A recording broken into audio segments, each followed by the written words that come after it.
Hello दोस्तों, आप सभी का एक बार फिर से स्वागत है आपके अपने YouTube channel SD current affairs में। और आज मैं एक बार फिर से हाजिर हूँ आप तमाम लोगों के लिए 12 दिसंबर 2021 के कुछ महत्वपूर्ण करंट अफेयर्स के प्रश्नों के साथ। तो अगर आप मेरे चैनल पर नए हैं तो कृपया मेरे चैनल को सब्सक्राइब करें, वीडियोज़ को लाइक और शेयर करें और बेल आइकन को भी प्रेस कर दें ताकि आगे आने वाली वीडियोज़ की नोटिफिकेशंस आपको समय से मिलती रहें। चलिए शुरू करते हैं। पहला प्रश्न लेते हैं। समुद्र तट की सफाई के लिए पुनीत सागर अभियान को किसने चलाया? हाल ही में जो है ये अभियान 1 दिसंबर को शुरू किया गया था, पुनीत सागर। तो जो पुनीत सागर अभियान है ये किसने जो है चलाया है, ठीक है, ये आपसे पूछा गया है। चलिए आपके ऑप्शन से ए बीएसएफ, बी एनसीसी, सी है भारतीय नौसेना या डी है इनमें से कोई नहीं। तो आपका जो सही आंसर है वो है एनसीसी, राष्ट्रीय कैडेट कोर। ठीक है, पुनीत सागर अभियान के तहत राष्ट्रीय कैडेट कोर के लगभग 30,000 कैडेट्स ने समुद्र तटों की सफाई की और रक्षा मंत्रालय की तरफ से जो जानकारी दी गई थी उसमें ये कहा गया था कि महीने भर चलने वाले पुनीत सागर अभियान का जो लक्ष्य है वो स्थानीय लोगों और भावी पीढ़ी को तटों की सफाई की जरूरत के प्रति जागरूकता का जो संदेश देना है उसके लिए उनको, ठीक है। चलिए अगला प्रश्न लेते हैं। मूल्य प्रोत्साहन योजना को किस राज्य सरकार ने शुरू किया? आपका ऑप्शन है ए उत्तर प्रदेश, बी उत्तराखंड, सी राजस्थान या डी है इसमें इनमें से कोई नहीं। तो इसका जो सही आंसर है कि मूल्य प्रोत्साहन योजना जो है इसको उत्तराखंड सरकार ने शुरू किया। उत्तराखंड के मुख्यमंत्री पुष्कर सिंह धामी ने देहरादून में दूध प्रोत्साहन योजना को शुरू किया है। इस योजना का उद्देश्य झारखंड के लगभग 53,000 लोगों को लाभान्वित करने के लिए प्रोत्साहन प्रदान करना है। राज्य सरकार ने उत्तराखंड में 500 दूध बिक्री केंद्र खोलने के लिए 444.62 करोड़ रुपए खर्च करने का लक्ष्य रखा है। यह एक डायरेक्ट बैंक ट्रांसफर योजना है। इस योजना के तहत राशि सीधे लाभार्थियों के खातों में उनके लिंक किए गए बैंक खातों में जमा की जाएगी, ठीक है। अगला प्रश्न लेते हैं।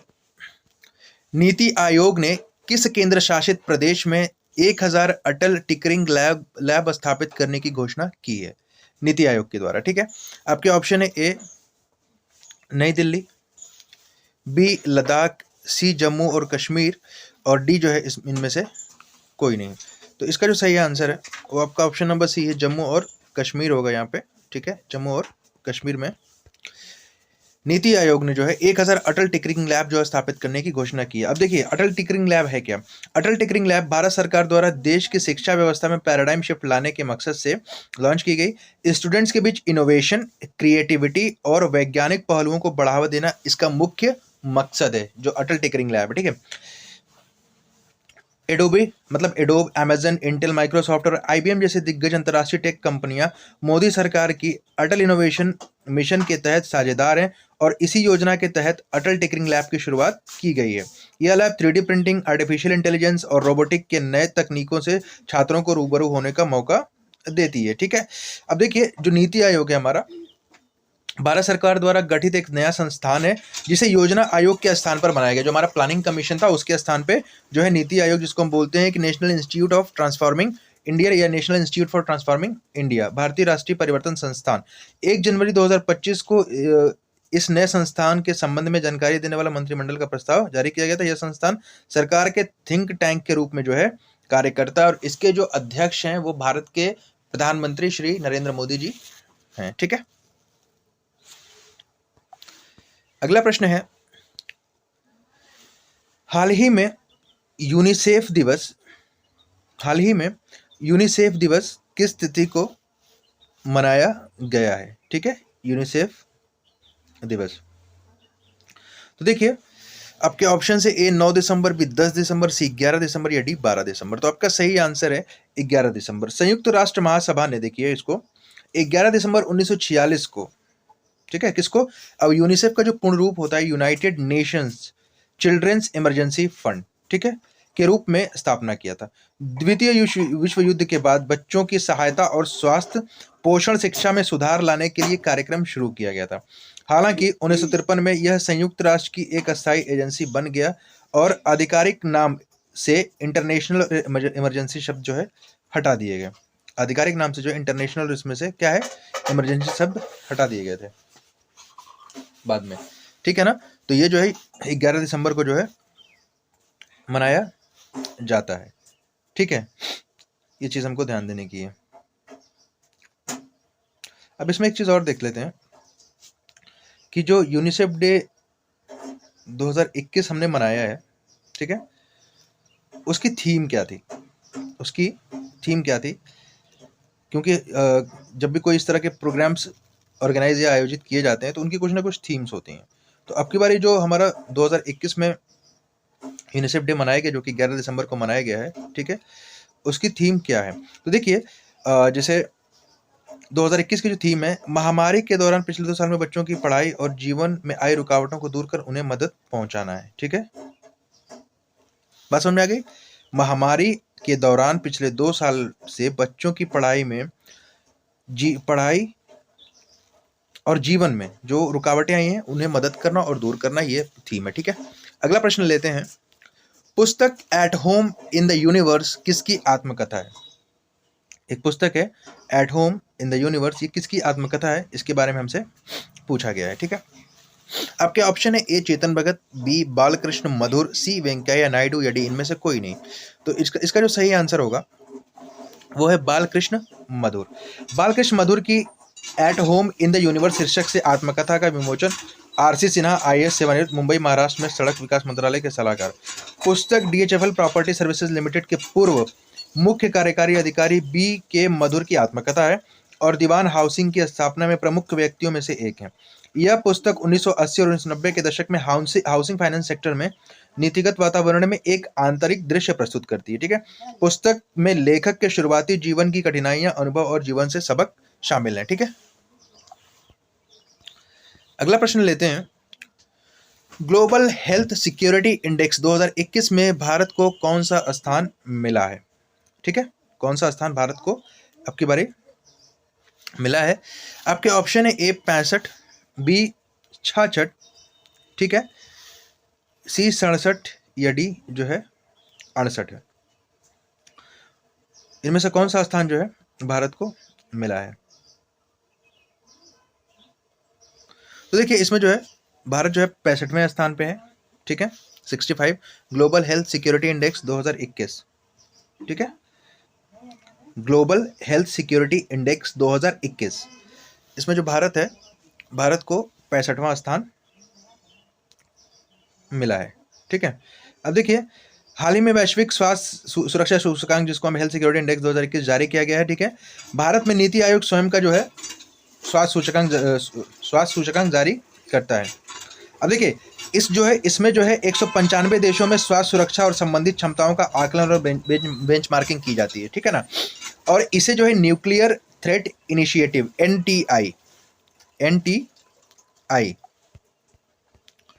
एनटीआई के द्वारा जो है एनटीआई और जॉन्स हॉपकिंस सेंटर की साझेदारी से विकसित किया जाता है।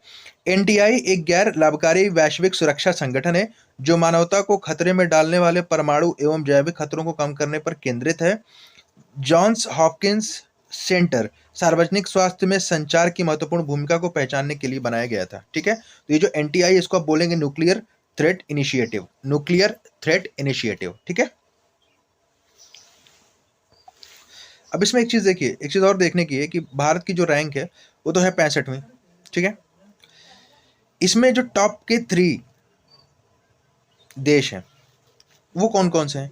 तो पहला है अमेरिका, दूसरा है ऑस्ट्रेलिया और तीसरा है फिनलैंड। कौन सा है, फिनलैंड, ठीक है, याद रखिएगा। अगला प्रश्न है, यूनिसेफ की नई प्रमुख किसे नियुक्त किया गया है। यूनिसेफ की नई जो प्रमुख हैं तो किसको नियुक्त किया गया है, ठीक है। आपके ऑप्शन है A Millie Bobby Brown, B Catherine Russell, C Priyanka Chopra या डी इनमें से कोई नहीं।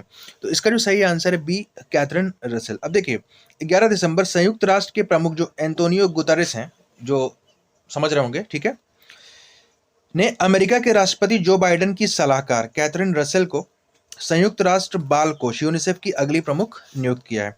रसेल जो है white house office of presidential personal की प्रमुख हैं और 2013 से 2017 तक वो महिलाओं के वैश्विक मुद्दों के लिए विदेश मंत्रालय की विशेष राजदूत भी रह चुकी हैं।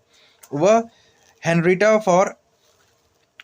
फोर का स्थान लेंगी, जिन्होंने जुलाई में पारिवारिक स्वास्थ्य संबंधी समस्याओं के चलते पद से इस्तीफा दे दिया था।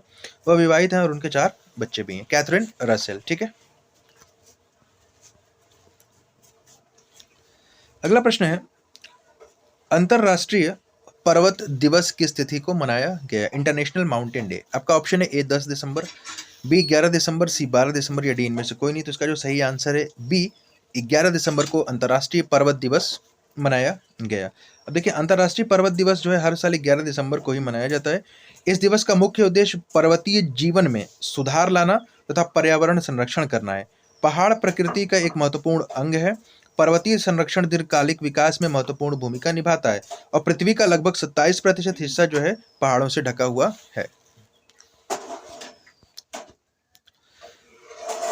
रामानुजन पुरस्कार 2021 से किसे सम्मानित किया गया? ये जो है यंग मैथमेटिशियन के लिए दिया गया है, ठीक है। रामानुजन पुरस्कार 2021 यंग मैथमेटिशियन के लिए, ठीक है। आपके ऑप्शन है ए नीना गुप्ता, बी सौरभ गुप्ता, सी है सुरभि सिंह या डी इनमें से कोई नहीं। तो आपका सही आंसर जो है ए नीना गुप्ता, ठीक है। देखिए, कोलकाता स्थित Indian statistical institute ISI, Kolkata स्थित इंडियन स्टैटिस्टिकल इंस्टीट्यूट की प्रोफेसर जो है नीना गुप्ता को गणित के सबसे प्रतिष्ठित पुरस्कारों में से एक Ramanujan prize for young mathematician से सम्मानित किया गया है। नीना गुप्ता इस अवार्ड को जीतने वाली चौथी भारतीय हैं। इसको ध्यान देना है। नीना गुप्ता को अलजेब्रिक ज्योमेट्री और कम्यूटेटिव अलजेब्रा में उनके शानदार कार्य के लिए विकासशील देशों के युवा गणितज्ञों का 2021 DST ICTP IMU रामानुजन पुरस्कार से सम्मानित किया गया है, ठीक है। अगला प्रश्न है, हाल ही में DRDO ने किस रॉकेट के अपग्रेडेड वर्जन का सफल परीक्षण किया है? ठीक है, DRDO, जिसको हम बोलते हैं भारत के रक्षा अनुसंधान और विकास संगठन, ठीक है ना, DRDO। आपके ऑप्शन है ए पिनाका, बी MM कैलिबर, सी अग्नि या डी इनमें से कोई नहीं। तो आपका जो सही आंसर है वो है हाल ही में DRDO ने पिनाका के अपग्रेडेड वर्जन का जो है परीक्षण किया है, ठीक है ना। देखिए, भारत के रक्षा अनुसंधान और विकास संगठन DRDO ने पिनाका रॉकेट लॉन्चर सिस्टम की क्षमता बढ़ाते हुए 11 दिसंबर 2021 को एक्सटेंडेड वर्जन पिनाका ER का सफल परीक्षण किया। इस टेस्ट को ओडिशा के तट पर इंटीग्रेटेड टेस्ट रेंज चांदीपुर में आयोजित किया गया था। इस परीक्षण के सफल होने के बाद यह स्वदेशी मल्टी बैरल रॉकेट लॉन्चर और भी ज्यादा खतरनाक हो गया है। DRDO ने इसे पुणे के आयुध अनुसंधान एवं विकास प्रतिष्ठान और high energy material research laboratory के साथ मिलकर डिजाइन किया है, ठीक है। तो ये थे आज 12 दिसंबर 2021 के करंट अफेयर्स के कुछ महत्वपूर्ण प्रश्न। तो अगर आप मेरे चैनल पर नए हैं तो चैनल को सब्सक्राइब जरूर कीजिएगा, वीडियोस को लाइक और शेयर जरूर कीजिएगा और बेल आइकन को भी प्रेस करिएगा ताकि आगे आने वाली वीडियोस की नोटिफिकेशन समय से मिलती रहे।